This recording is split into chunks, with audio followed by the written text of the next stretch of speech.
You thought the horror was the crack in the sky. You were wrong. The horror is what was left behind in the shadow of the scar 22 years after Eliora Madden vanished. A different traveler, a freelance journalist named Finn Harding, stumbled upon the ridge. He wasn't there by accident. He followed the decades-old flicker on his grandfather's forgotten amateur radio. Finn was waiting. He knew the time. He knew the rule. He set his camera to record and waited for the world to break.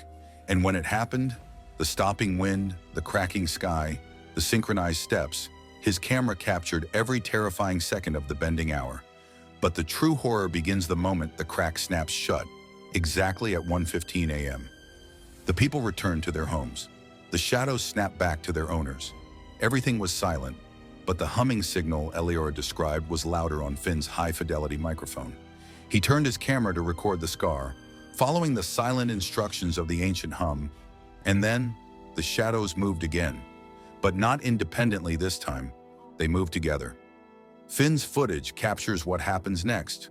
The shadows, still attached to their owners inside the houses, begin to merge.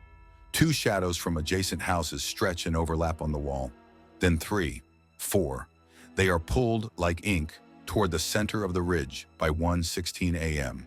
Every window in Narrowpoint Ridge holds the same sight. Not a person, but one colossal, unified shadow stretching from floor to ceiling. Finn realized the truth. The bending hour wasn't about the sky. It was about the shadows. The sky was just the transmitter. The light wasn't cracking the world open. It was sending a signal to the darkness. Finn didn't run. He kept recording, bringing his camera close to one of the windows, and in the final surviving frame, before the footage cuts out completely, before the camera's battery is inexplicably drained, Finn captured the shadow doing one last thing. The single eye of the combined shadow blinked, and in that blink, it didn't just see Finn, it seemed to recognize him. The final audio captured a distorted, low-frequency hum, not from the sky, but from inside the camera itself. It wasn't a signal to the shadows, it was a message to Finn. The camera survived, but Finn Harding didn't.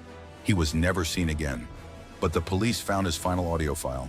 It contains the message the combined shadow hummed. It was a name, his name, and an invitation. What did the darkness tell Finn Harding? And why did the shadow know his name? Find out the terrifying truth in Narrowpoint Ridge, Part 3.